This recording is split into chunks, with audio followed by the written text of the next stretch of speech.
તો મહારાષ્ટ્રની જીતમાં ભાજપ જે પ્રકારે જીત્યું છે તેમાં કયા કયા પરિબળો જવાબદાર છે, કયા સમીકરણો છે, આ તમામ મુદ્દે ચર્ચા કરીશું. મારી સાથે ગેસ્ટ પેનલમાં જોડાયા છે કોંગ્રેસના નેતા બિમલ શાહ, તો બીજી તરફ પ્રશાંત ગઢવી રાજકીય વિશ્લેષક પણ જોડાયા છે અને આ તરફ ભાજપના નેતા મહેશ કસવાલા પણ જોડાયા છે. આપ તમામનું સ્વાગત છે. સૌથી પહેલા પ્રશાંતભાઈ, આપનું વિશ્લેષણ શું કહે છે, કારણ કે મહારાષ્ટ્રની અંદર ઐતિહાસિક ભાજપે જીત મેળવી છે. મહારાષ્ટ્રની જે મહાચૂંટણી જ્યારથી જાહેર થઈ અને મહાયુતિ વર્સિસ મહાઆઘાડી એટલે બંનેમાં 3-3 પક્ષ, એટલે ક્યારેક એવું લાગતું હતું કે રાજકીય પક્ષોની પણ આ 6 માણસો લડી રહ્યા છે સામ સામે. કારણ કે જે રીતે ચૂંટણી જાહેર થવી, એ સીટ શેરિંગ એટલે જે સીટ શેરિંગની ફોર્મ્યુલા બહાર આવી એને કોઈએ ના સ્વીકારી અંદર એકબીજાએ. આમ મહાયુતિની આપણે વાત કરીએ તો ઉમેદવાર ભાજપનો હોય પણ તેમ છતાં અજીત પવારે માથે ઊભા રહીને એમના ઉમેદવાર ઊભા રાખ્યા. આ બાજુ વિકાસ આઘાડીમાં પહેલાં બટવારામાં ભાઈ 85 અને 23 સીટમાં કોકડું ગૂંચવાયું તો એકબીજાની ઉપરવટ જઈને કોંગ્રેસે એનસીપી શરદ પવારે એમના માણસો ઊભા કર્યા. આ બધાની વચ્ચે આખી ચૂંટણીમાં પ્રચાર દરમિયાન ક્યાંય મુદ્દાની આપણે વાત સાંભળી હોય, ક્યાંય મેરિટની વાત સાંભળી હોય તો ક્યાંય ધ્યાનમાં નથી આવ્યું. કટેંગે બટેંગે, એક હે સેફ હે, આ બાજુથી બસ આ ભાજપે આવું કર્યું છે, આવી જ વાર્તા સાંભળી. અને જે 6 પક્ષ હતા એમાંથી 2 પક્ષ કે જેમના સિમ્બોલ જ આખા ખોવાઈ ગયા હતા.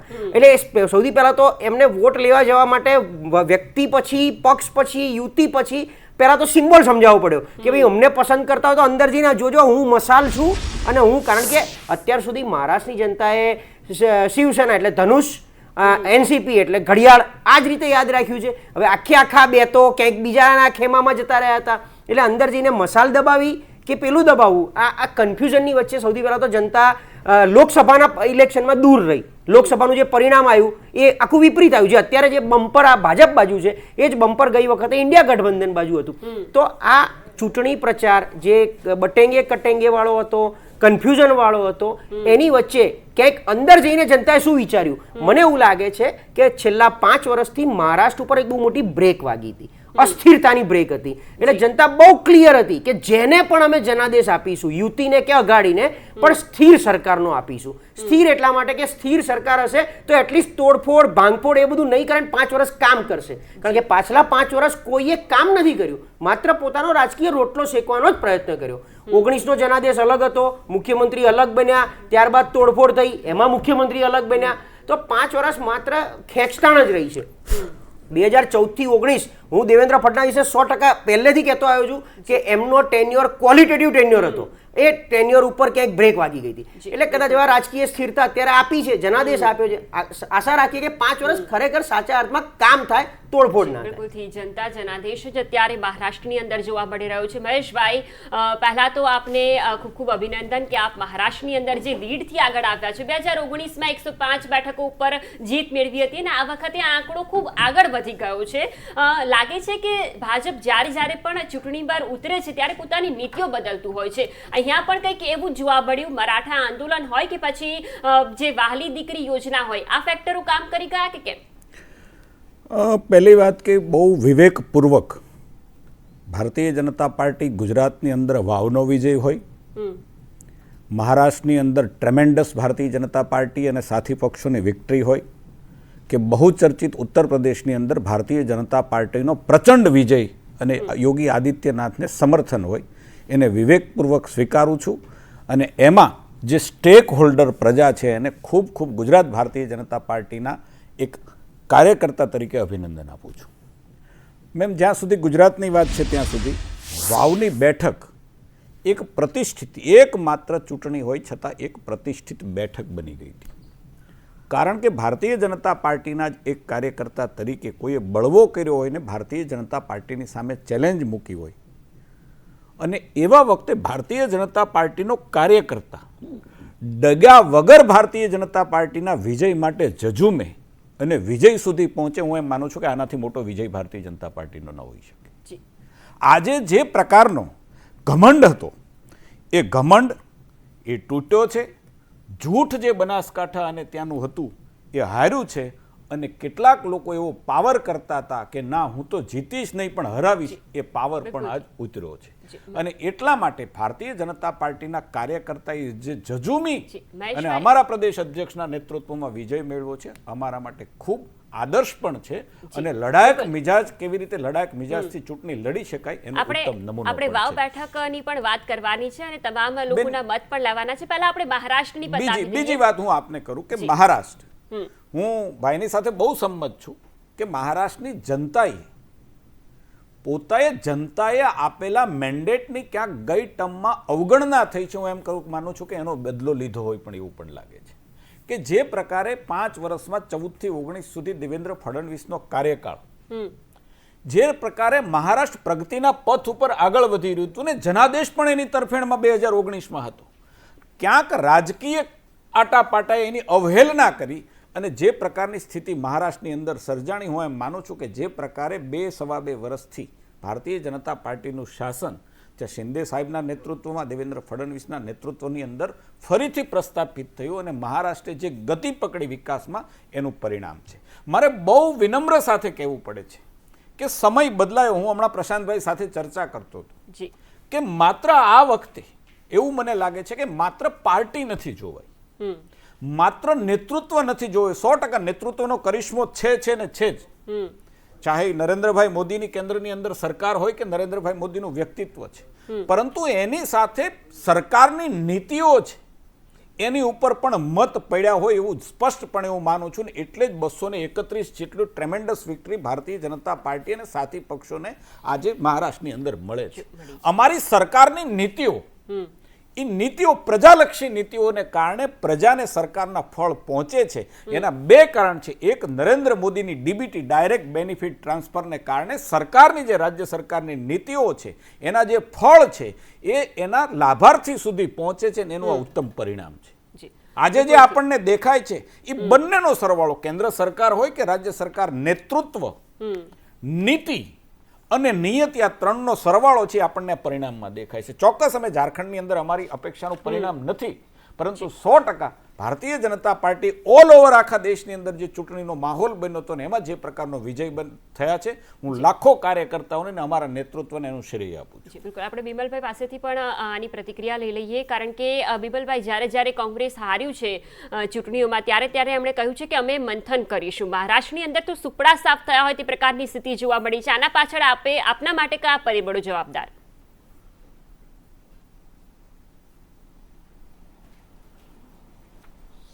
પરિબળો કરતા આજે પણ મહારાષ્ટ્રની ચૂંટણીની અંદર જે પરિણામો આવ્યા છે, પરિણામોની અંદર તમે જોઈ શકો છો કે એ પરિણામોમાં સંજય રાઉતનું સ્ટેટમેન્ટ કે અમે આજે પણ એ પ્રજામતની જીત્યા નથી, એ એમની સિસ્ટમથી જીત્યા છે. એલન મસ્કે પણ જે કીધું છે આ બધી જ પ્રક્રિયા કરતાં સાથે સાથે તમે કીધું તે પ્રમાણે મહારાષ્ટ્રની અંદર અમારી ત્રુટિઓ કદાચ ક્યાંક કોઈક જગ્યાએ હોય, પણ હું એટલું ચોક્કસ કહીશ કે આ વખતે અમારા શિવસેના સાથેનું ગઠબંધન હોય કે એનસીપી શરદ પવારજી સાથેનું ગઠબંધન હોય, અને સીટોની અંદર જ્યાં અમારે ઉદારતાથી સીટો આપવાની હોય ત્યાં કોંગ્રેસે ઉદારતાથી સીટો આપી હતી. પરિણામ તમે કીધું તે પ્રમાણે આપણને ખબર છે કે જો આટલો બધો એમનો કોન્ફિડન્સ હોત તો એમના મહામંત્રીશ્રીએ પૈસા લઈને છેલ્લા દિવસ સુધી વહેંચવાની પ્રક્રિયા ના કરવી પડી હોત. અનેક સરકારી અધિકારીઓ જે રીતે કામ કરી રહ્યા હતા, પોલીસ અધિકારીઓ કામ કરી રહ્યા હતા, પણ ખેર જીત તો જીત છે, આપણે એમને અભિનંદન આપીએ છીએ.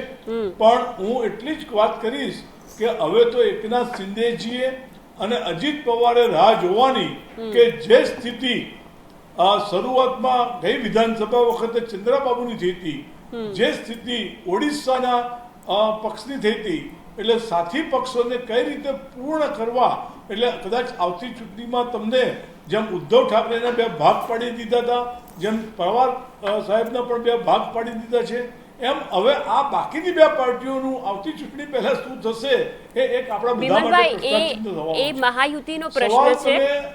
ઓવરઓલ તમે જોવા જાઓ તો ઝારખંડમાં ફાવી શક્યા નથી. આપણે પહેલા મહારાષ્ટ્રની વાત કરી લઈએ બિમલભાઈ. ઝારખંડ અને ગુજરાતની બેઠક ઉપર બાદમાં જઈશું.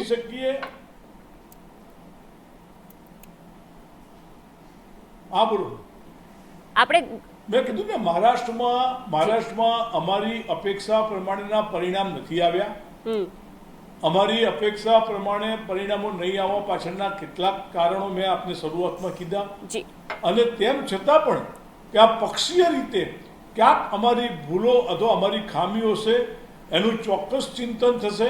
કારણ કે અમારી 32 બેઠકો હતી અને 17 થઈ છે અમને ખ્યાલમાં છે. ગઈ વખતે લોકસભામાં પણ અમારી મેજોરિટી છે એ પણ અમારા ખ્યાલમાં છે. અને એટલા માટે આ વખતે પરિણામ સારું આવે એટલે ક્યાંક કોઈ જગ્યાએ કદાચ એમનામાં તમને જોયું હશે તો અજીત પવારજીએ પણ એમની વિરુદ્ધ સ્ટેટમેન્ટ કર્યું હતું. એમના કેટલાક માજી સંસદ સભ્ય માજી ધારાસભ્ય પણ એમના વિરુદ્ધ યોગીજીના સ્ટેટમેન્ટની સામે સ્ટેટમેન્ટ કર્યું હતું. કોન્ટ્રોવર્સી બધી ભાજપમાં દેખાતી હતી, તેમ છતાં પણ પરિણામ એમના તરફથી આવ્યું છે. એટલે હું એમ સમજુ છું કે અમે ચોક્કસ આ સંદર્ભની અંદર અમે અમારું આકલન કરીશું, ચિંતન કરીશું અને ફરીથી આ પરિણામોના સંદર્ભમાં અમારી ક્યાં ભૂલો છે એ સંદર્ભમાં આગળ વધીશું. સાથે સાથે આપણે બધા જાણીએ છીએ કે જે યુઝ્યુઅલ કમ્પ્લેન સંજય રાઉતે તો પહેલા જ મેં તમને કીધું તે પ્રમાણે રિએક્શન આપી દીધું. આ પ્રજાથી મત જીત નથી. ભલે તમે છેલ્લા દિવસે બહેનોના ખાતામાં પૈસા આપ્યા હોય ને કદાચ એના કારણે મત મળ્યા એની વાત હોય કે ક્યાંક ખેડૂતોના ખાતામાં પૈસા ગયા હોય એના કારણે મત મળ્યા એની વાત હોય. હું એ બાબતમાં પડવા માંગતો નથી, પરંતુ ઓવરઓલ બધાને ખબર છે કે ભ્રષ્ટાચાર જેટલો ફૂલો ફાલ્યો હતો મહારાષ્ટ્રની અંદર, બધાને ખબર છે કે ત્યાં આગળ બેરોજગારી ઊભી થઈ હતી. જે પ્રકારે ચૂંટણીના પરિણામો સામે આવ્યા, ભાજપે હેટ્રિક મેળવી છે અને માત્ર વિધાનસભાની અંદર પરંતુ પેટા ચૂંટણીની અંદર પણ ભાજપે જીત મેળવી છે. અને આ પ્રચંડ જીત બદલ અત્યારે ભાજપ કાર્યાલયની બહાર જશ્નનો માહોલ સર્જાયો છે. વાવ બેઠક જે ગુજરાતની અંદર સૌથી વધુ ચર્ચાસ્પદ રહી હતી, માત્ર એક બેઠક ઉપર પેટા ચૂંટણી યોજાઈ હતી અને આ બેઠક ઉપર હવે સ્વરૂપજી ઠાકોરની જ્યારે જીત થઈ છે ત્યારે ભારતીય જનતા પાર્ટીના તો બંને હાથમાં લાડુ જેવી સ્થિતિ છે. મહારાષ્ટ્રની અંદર પણ ભારતીય જનતા પાર્ટીનો પ્રચંડ બહુમતી સાથે જીત થયું છે. વાવ વિધાનસભા બેઠક ઉપર પેટા ચૂંટણી જ્યારે યોજાઈ ત્યારે કયા સમીકરણો આના માટે જવાબદાર છે તેને લઈને આપણે ગેસ્ટ સાથે ચર્ચા કરીશું. ગેસ્ટ પેનલમાં મારી સાથે ઉપસ્થિત છે હેમાંગ રાવલ જેઓ કોંગ્રેસના નેતા છે, તો પ્રશાંતભાઈ ગઢવી રાજકીય વિશ્લેષક અને મહેશભાઈ જેઓ ધારાસભ્ય છે. સૌથી પહેલા પ્રશાંતભાઈ, મહારાષ્ટ્રના પરિણામોના સમીકરણો ઉપર ચર્ચા કરી કે કયા સમીકરણો જવાબદાર રહ્યા, પરંતુ વાવ બેઠક એવી ગણાતી હતી કે જે કોંગ્રેસનું ગઢ રહી છે. અનેક વખત કોંગ્રેસ આ બેઠક પરથી જીત્યું છે અને જ્ઞાનીબેન ઠાકોર પણ આ બેઠક ઉપર ધારાસભ્ય રહ્યા હતા. ત્યારે હવે જ્યારે આ બેઠક કોંગ્રેસે ગુમાવવાનો વારો આવ્યો છે ત્યારે કયા સમીકરણો આપના મતે જવાબદાર છે? લોકસભાની ચૂંટણીમાં જ્ઞાનીબેનનો વિજય થયો ત્યારથી વાવ બહુ ચર્ચામાં હતી અને બાય ઇલેક્શન વાવનું જ્યારે આવ્યું એટલે ઉમેદવારથી લઈ કાસ્ટિઝમથી લઈને બહુ બધા ફેક્ટરની આપણે બધી ઓવરઓલ ચર્ચા થઈ. વાવની અંદર વાવ ફેક્ટર આજે એક જ વાર મને જોવા મળ્યું પરિણામના આધારે. બાકી વાવ ત્યાંનું ત્યાં જ છે, મુદ્દા ત્યાંના ત્યાં છે. વાવ વિકાસથી ઝંખતું હતું, વિકાસથી વંચિત રહ્યું તો એના માટે જવાબદાર બંનેને ગણવા પડે ને. કારણ કે 30 વર્ષથી સરકાર ભાજપની અને 7 વર્ષથી ધારાસભ્ય કોંગ્રેસના. કુંવરજીભાઈ બાવળિયા જેમ કહેતા કે જસદણમાં હું કોંગ્રેસમાંથી જીતું છું એટલે જસદણના કામ થતા નથી, સરકારમાં જવું તો કદાચ જનતાએ એવું વિચાર્યું કે આ વખતે એકવાર આપણે ભાજપનો ધારાસભ્ય મોકલી દઈએ તો કદાચ વાવના કામ થઈ જશે.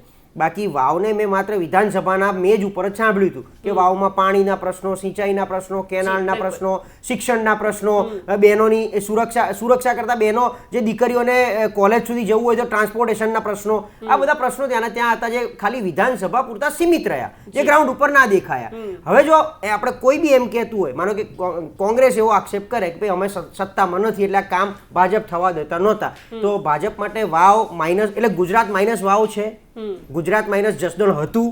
એમ ભાજપને બી આપણે પ્રશ્ન ભાઈ તમને કોણ રોકતું હતું, એમાં ધારાસભ્ય ગમે તે હોય તો વાવ કેમ વંચિત રહી ગયું અને હવે રાતોરાત એવું શું વાવમાં થઈ જશે કે ખરેખર વાવ ફેક્ટર આપણને ક્રિએટ થશે. ત્યાંની જનતા જો માવજીભાઈ જે વોટ લઈ ગયા એ માવજીભાઈ ના હોત તો કદાચ આજે પરિસ્થિતિ થોડી ઘણી અલગ હોઈ શકત. લીડની દ્રષ્ટિએ બની શકે કે કદાચ આમની સ્વરૂપજીની પણ લીડ મોટી હોત અને બની શકે ગુલાબસિંહની પણ હોત, પણ ક્યાંક ને ક્યાંક હવે ગેરંટી શું કે માવજીભાઈ અડગ જ અપક્ષમાં રહેશે કે કાલ ઉઠીને ગોઠવણ જ હતી અને એ પ્રમાણે ગોઠવણ પ્રમાણે આગળ જઈને બનાસડીના ચેરમેન તરીકે બેસશે. જી બિલકુલ. મહેશભાઈ, વાવ બેઠકની વાત કરીએ, એની અંદર ઇતિહાસની અંદર પ્રથમ વખત એવું બન્યું કે 2500થી પણ વધુ એટલે કે ખૂબ જ ઓછા માર્જિનથી આ જીત હાંસલ કરવામાં આવી. પરંતુ બનાસકાંઠા બેઠક જ્યારે ભારતીય જનતા પાર્ટીએ ગુમાવી ત્યારે વાવ બેઠક ઉપર એડી ચોટીનું જોર લગાવવામાં આવ્યું ભારતીય જનતા પાર્ટી દ્વારા અને ક્યાંક માવજી પટેલ અપક્ષ તરીકે ઉમેદવારી નોંધાતા લાગી રહ્યું હતું કે ભાજપને ફટકવું પડશે, પરંતુ પરિણામ તો આખું જ વિપરીત. બહુ સાચી વાત છે કે મેં પહેલાં પણ કહ્યું કે વાવ બેઠક એ પ્રતિષ્ઠાનો જંગ હતી. 2014 લોકસભા 2019 બંને લોકસભાની અંદર ભારતીય જનતા પાર્ટીનો સ્ટ્રાઇક રેટ 100% રહ્યો. 2024માં ક્યાંક એક બનાસકાંઠાની અંદર લોકસભાની અંદર ભારતીય જનતા પાર્ટી હારી, ગેનીબેનનો વિજય થયો અને પરિણામે ત્રીજી વખત ભારતીય જનતા પાર્ટી 26માંથી 26 બેઠક ન મેળવી શકી. કોંગ્રેસના ખેમાની અંદર ખૂબ મોટો જશ્ન હતો ને હોવો પણ જોઈએ. પરંતુ હવે બનાસકાંઠાની અંદર ભારતીય જનતા પાર્ટી જીતી જ ન શકે. ગુજરાતની અંદર ભારતીય જનતા પાર્ટીના વળતા પાણી, નરેન્દ્રભાઈનો ફેલ્યોર, ગુજરાતની અંદર CR પાટીલ અને ભૂપેન્દ્રભાઈની સરકારનો ફેલ્યોર, જે પ્રકારના આક્ષેપો, જે પ્રકારની વાતોનો ફેલાવો અને એક પરસેપ્શનનું પ્લેટફોર્મ તૈયાર કરવામાં વાવ વિધાનસભામાં આવ્યું, હું એમ માનું છું કે વાવની જનતાએ ખૂબ સારો જવાબ પણ આપ્યો છે. જવાબ એ પણ આપ્યો છે કે ક્યાંક કોઈ એક વિધાનસભા, એક લોકસભા, કોઈ એક ક્ષેત્રની અંદર ચૂંટણીની હારજીત થાય તો કોઈ પ્રશાસન આખું વિફળ છે, કોઈ આઈડિયોલોજી આખી વિફળ છે, કોઈ નેતૃત્વ કરનાર નેતા આટલા મોટા હોય એ આની આખી સફળતા છે એ ધોવાઈ જાય છે. આવું થતું નથી એવું આજે વાવ વિધાનસભાએ પુરવાર કરી બતાવ્યું છે. જે પ્રકારે ભારતીય જનતા પાર્ટીનો કાર્યકર્તા વાવ વિધાનસભાને જીતાડવા માટે મેં કીધું એક લડાઈ, એક મિજાજથી, એક અમારી પણ પ્રતિષ્ઠાનો જંગ હતો. ભારતીય જનતા પાર્ટીની રાજ્યની અંદર સરકાર ભૂપેન્દ્રભાઈની હોય, સતત 2000 આમ તો 90 પછી કોંગ્રેસ આવી જ નથી ગુજરાતમાં અને ભારતીય જનતા પાર્ટીની સરકાર બનતી રહી છે. એવા વખતે વાવની અંદર એવું તો શું થઈ ગયું કે ભારતીય જનતા પાર્ટીને આ પ્રકારનું સાંભળવું પણ પડે અને આવા પ્રકારનો પરાજય પણ સ્વીકારવો પડે. એટલા માટે ભારતીય જનતા પાર્ટી એડી ચોટીનું જોર લગાવ્યું કાર્યકર્તાના કર્તૃત્વને કારણે પરિણામ પણ અને એટલે જ કદાચ આ અને પરિણામ એમાં પણ ભાગ પાડવા માટે જે રાજનીતિ થઈ મારી તમારી સામે છે. જી બિલકુલ. જે પ્રકારે અપક્ષ ઉમેદવાર ઉભા રાખવામાં આવ્યા, જ્ઞાતિ જાતિની રાજનીતિ કરવામાં આવી. હમણાં જ બિમલભાઈ એમ કહેતા હતા, તમે મહારાષ્ટ્રની ચર્ચા કરતા હતા, કહેતા હતા કે હવે એ લોકોએ જોવાનું છે કે તમારી પાર્ટી છે એનું વિભાજન ન થાય. એટલે જેની માનસિકતામાં જે પાર્ટીની માનસિકતામાં જ વિભાજન છે એને તો કોઈ ન પહોંચી શકે. એટલા માટે જે વિભાજનકારી ષડયંત્રો વાવ વિધાનસભાની અંદર પણ મેન તમે જોયા, હું એમ માનું છું કે લોકોએ એમને સારામાં સારા પરિણામથી પ્રજાનો શું સંદેશો હોય, પ્રજાનો સારો મેન્ડેટ શું હોય એ બતાવી દીધું. બિલકુલથી. હેમાંગભાઈ, વાવ બેઠક એવું લાગી રહ્યું હતું કે કોંગ્રેસના અસ્તિત્વનો સવાલ છે, પરંતુ ગેનીબેનનું ફેક્ટર, ગેનીબેનનો ફેસ પણ અહીંયા કામ ન લાગ્યું અને છેલ્લે અંતે હારનો સામનો કરવો પડ્યો. જો સ્વાભાવિક છે કે લોકશાહીની અંદર એક પક્ષની હાર થાય, એક પક્ષની જીત થાય, પરંતુ હાર અને જીતની જ્યારે આપણે ચર્ચા કરતા હોય, આકલન કરતા હોય ત્યારે ઘણું બધું ચર્ચા કરવી જોઈએ. શરૂઆત કરીએ બનાસકાંઠાની અંદર જ્યારે ગેનીબેન જીત્યા 2024માં, ત્યારે 400 સીટો અબકી બાર 400 પારનો મોટો હાવ ઊભો કરવાનો હતો અને કરેલો હતો. એ હાવ જે છે એ પરસેપ્શન જે બનાવ્યું હતું અને ગુજરાતની અંદર તો 26માંથી 26 એ પરસેપ્શન બનાવ્યું હતું અને એમાં પણ 5 લાખથી ઉપર પાછી આવી પણ લોકસભાના પરિણામો આવી ગયા છે. વિધાનસભાની આ પેટા ચૂંટણી ઉપર આપણે વાત કરીએ તો એના હાર પાછળ કયા પરિબળો જવાબદાર છે? કારણ કે કોંગ્રેસ દર વખતે હારે છે અને ત્યારબાદ કહે છે કે અમે મંથન કરીશું, પરંતુ તે પહેલા શું કર્યું ચૂંટણી ટાઈમે અને પરિણામો આ હદે આવ્યા? સરસ. હું તમને એ જ કહું છું કે જે પ્રમાણે માનનીય ધારાસભ્ય શ્રી કસવાલાભાઈએ પણ શરૂઆત જે કરી, તમે જ્યારે ગેનીબેનનો પ્રશ્ન પૂછતા હોય તો ગેનીબેનના લોકસભાની વાતને મારે આને પરિપ્રેક્ષમાં કરવાની હોય, એના માટે હું કરી રહી છું અને માનનીય ધારાસભ્યશ્રીએ પણ આ વાત કરી હતી. એટલે હું જે કહેવા માગું છું કે એક લોકસભાની અંદર 7 વિધાનસભા આવે. દર્શક મિત્રોને આ કદાચ ખ્યાલ ના હોય તો આપણે કહી શકીએ કે 7 વિધાનસભા આવે. આ 7 વિધાનસભામાંની એક એટલે વાવ વિધાનસભા. આ વાવ વિધાનસભાની અંદર આ એ જ વાવ વિધાનસભા છે કે જ્યાં અમે પહેલાં જીતેલા છે, મજબૂતાઈથી 15,000 વોટે જીત્યા. એની પહેલાં આ જ શંકરભાઈ ચૌધરી વાવમાં લડતા હતા, એમને વાવમાંથી બીજે જવું પડ્યું, વાવને છોડીને જવું પડ્યું. લોકસભા અમે જીત્યા. લોકસભા જ્યારે જીત્યા હતા ત્યારે પણ આ વાવ વિધાનસભા બેઠકમાં અમારે 1500 વોટનું લેસ માર્જિન હતું. અમે 1500 વોટથી પાછળ હતા. બિલકુલ. અમે સંપૂર્ણ માઇક્રો પ્લાનિંગથી અહીંયા લડ્યા છે. અમે ભારતીય જનતા પાર્ટીનો શ્વાસ અદ્ધર કરી દીધો